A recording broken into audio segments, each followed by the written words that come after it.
मैं डॉक्टर राजकुमारी शर्मा आज आपके समक्ष उपेंद्र नाथ अश्क की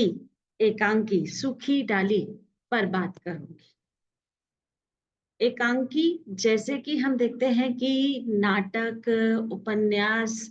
के द्वारा ही एक तरह से उसकी प्रक्रिया रचित होती हुई दिखाई देती है, यानी कि नियम उसी प्रकार से है। इसमें भी हम देखते हैं कि 7 तत्वों के आधार पर इसकी समीक्षा की जाती है, जिसमें हम पहले आपका कथानक,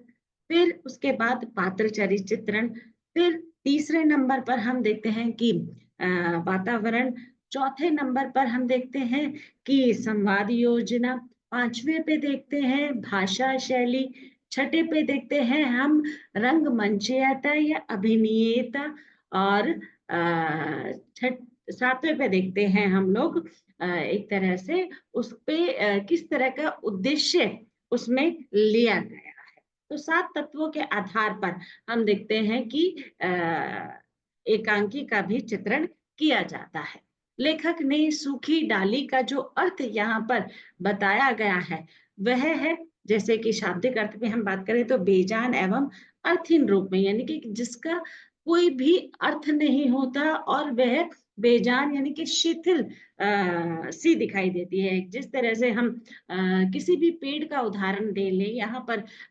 जो लेखक है उन्होंने बरगद का पेड़ का यहाँ उदाहरण बताया गया है, पर हम देखते हैं कि किसी भी पेड़ की हम देखते हैं सूखी डाली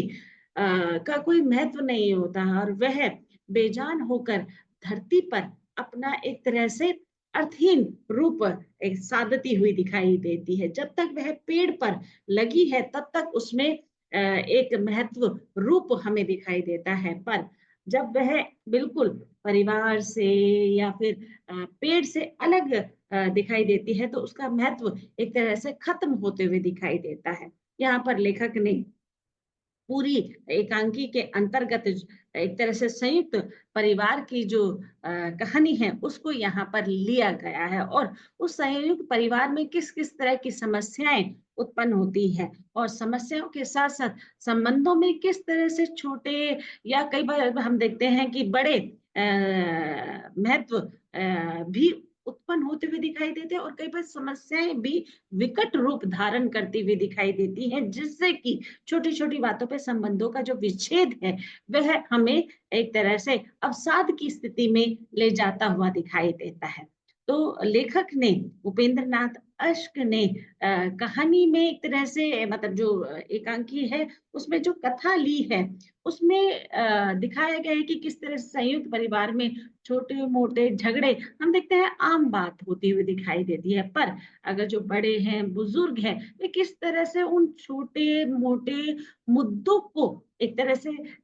सुलझाते हुए दिखाई देते हैं, निपटान करते हुए दिखाई देते हैं, जो कि संबंधों में एक रूपता का भाव लाते हुए दिखाई देते हैं। तो कहानी में इस तरह का रूप स्पष्ट किया गया है कि 3 पुत्र हैं और उन 3 पुत्रों की 3 पत्नियां हैं, जिसमें से हम देखते हैं कि जो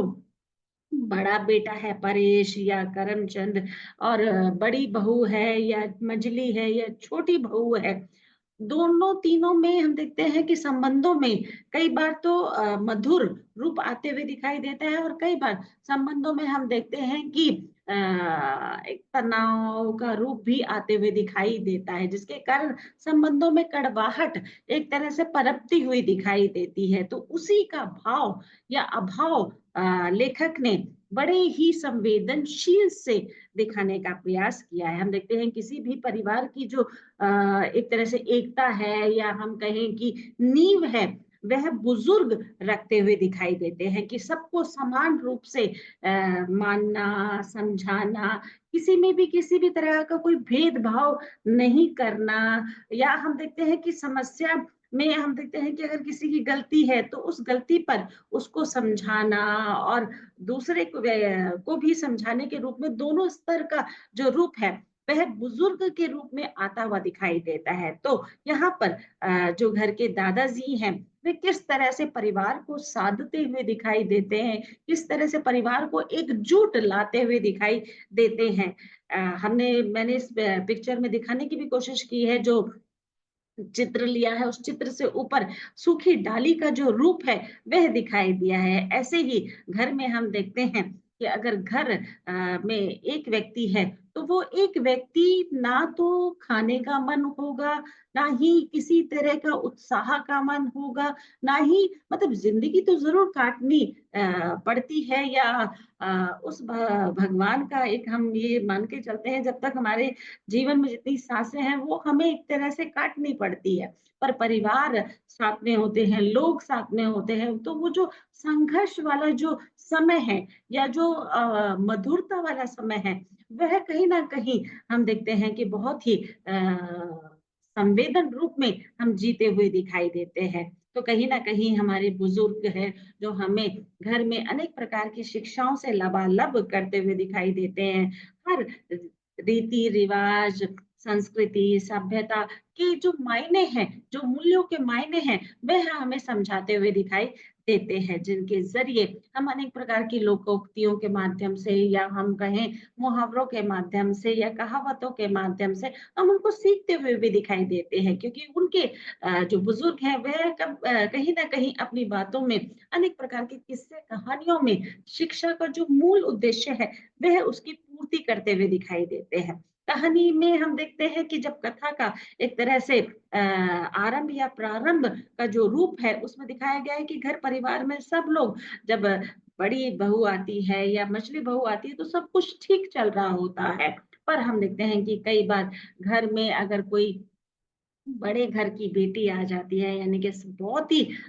उच्च स्तरीय परिवार की बेटी आ जाती है, और उसमें घर में वह उस तरह के समझौते या उस तरह की परेशानियों का वह सामना उसने करना नहीं सीखा होता है, तो कहीं न कहीं हम स्थिति से या समस्याओं से उभरते हुए भी दिखाई देते हैं। पर बड़े-बुजुर्ग का ये कर्तव्य भी है, अधिकार भी है कि समयानुसार उनको समझाने का प्रयास करते हुए दिखाई दें। तो घर में जो दादाजी हैं, वह तीनों पुत्रों को जोड़ कर रखना चाहते हैं। पर हम देखते हैं कि कहीं न कहीं जब हम इस तरह के सफ़र में अपना कदम रखते हुए दिखाई देते हैं, तो उसमें अनेक प्रकार की परेशानियाँ आती हुई भी दिखाई देती हैं। जिसमें दिखाया गया है कि जो बड़ी बहू है, वह काफ़ी समझदार है और होशियार भी है। परिवार को साधने की वो उसमें भी क्षमता उतनी ही दिखाई देती है, जितना अन्य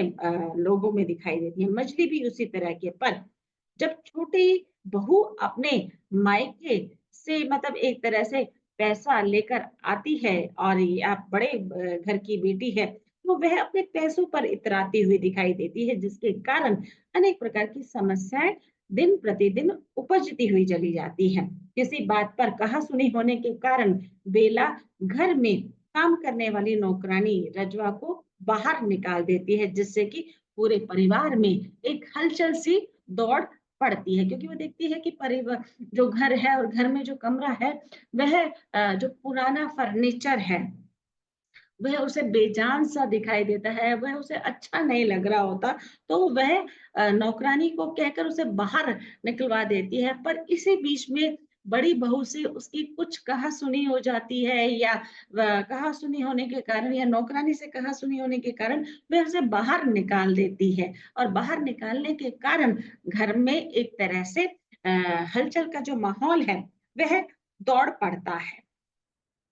अच्छे परिवार से और बुद्धि से भी हम देखते हैं उसका रूप एक तरह से दिखाई देता है। जो छोटी बहू है, वह समझदार भी है, और बुद्धि के स्तर पर वह अपनी बात भी कहते हुए दिखाई देती है। पर जैसे ही परिवार में हलचल होती हुई दिखाई देती है कि लड़ाई केवल फर्नीचर को लेकर है, तो कहीं न कहीं दादाजी सबको बुलाकर एक तरह से मीटिंग रखते हैं, और उस मीटिंग में यह बताने का प्रयास करते हैं कि कोई भी छोटी बहू से उलझेगा नहीं, कोई भी उसे कुछ नहीं कहेगा। परिवार के सभी लोग अपने-अपने काम को वहाँ पर महत्व देंगे, उसको उतना महत्व नहीं देंगे। इसके चलते हुए हम देखते हैं कि पूरे परिवार दादाजी के कहे हुए बातों के अनुसार अपना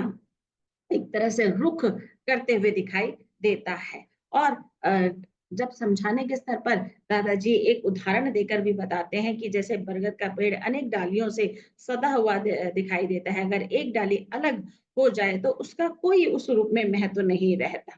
दादाजी अपने स्तर पर बताते हैं कि जब तक मैं ज़िंदा हूँ, तब तक मेरा परिवार भरा-पूरा रहेगा। अगर किसी भी तरह की कोई भी समस्या पनपती है, तो उसका हम निपटान मिल-जुल कर करेंगे। परिवार में बिखराव की स्थिति नहीं आने देंगे और यही एक रूप में वह उसको समझाने की भरसक कोशिश करते हुए दिखाई देता है। अंत में हम देखते हैं परिवार के सभी जो सदस्य हैं वे छोटी बहू को बहुत ही एक तरह से उसके पास जाकर उससे माफ़ी माँगते हैं कि अगर हमारे कारण तुम्हें किसी भी तरह की कोई भी परेशानी हो तो हमें माफ़ कर दो और अपने-अपने कामों में वह लग जाते हैं। वह उसको ज़्यादा काम नहीं करने देते हैं, वह खुद ही सारा काम परिवार के जो सदस्य हैं वह करते हुए दिखाई देते हैं। तो कहीं न कहीं छोटी बहू को भी यह समय रहते एहसास हो जाता है कि मैंने गलत किया और उस एहसास को मानने के लिए वह दादाजी के पास जाती है और अपनी गलती को एक तरह से स्वीकार करती हुई दिखाई देती है और परिवार में एकता का जो भाव है वह दोबारा से पनपते हुए दिखाई देता है। तो कहीं ना हम देखते हैं कि आजकल संयुक्त परिवार केवल नाम के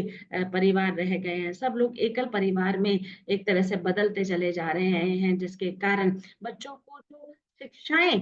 मिलती थी वह अब पूर्ण रूप से उस तरह की शिक्षा नहीं है क्योंकि हम देखते हैं कि दोनों ही कार्यरत हैं अपने-अपने कामों में, चाहे वह माँ है या पिता है, वह दोनों नौकरी पर जाते हैं। तो जो संस्कार बच्चों को देने चाहिए वह कहीं न कहीं लुप्त होते चले जा रहे हैं। जो मूल्यों से उन्हें रूबरू कराना चाहिए वह मूल्य भी एक तरह से हम देख रहे हैं बिखरते चले जा रहे हैं। परिवार भाग-दौड़ में बच्चों की जो परवरिश है, वह कहीं न कहीं उसमें चूक होती हुई दिखाई देती है। तो संयुक्त परिवारों में हम देखते हैं कर्तव्य और अधिकार की जो भावना है, वह भरपूर दिखाई देती है। एकता का जो महत्व है, वह दिखाई देता है। तो कहीं न कहीं हम देखते हैं कि जो ये लेखक हैं, ये इन कथाओं के द्वारा, इन एकांकी उपन्यासों के द्वारा कथा का जो वाचन अपने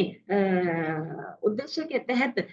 शिक्षा देते हुए दिखाई देते हैं कि परिवार का जो महत्व है, वह संयुक्त परिवार के अंतर्गत आता हुआ दिखाई देता है और अनेक प्रकार की शिक्षाओं से हमारे जीवन को सुखद एवं सुलभ बनाते हुए दिखाई देते हैं। धन्यवाद।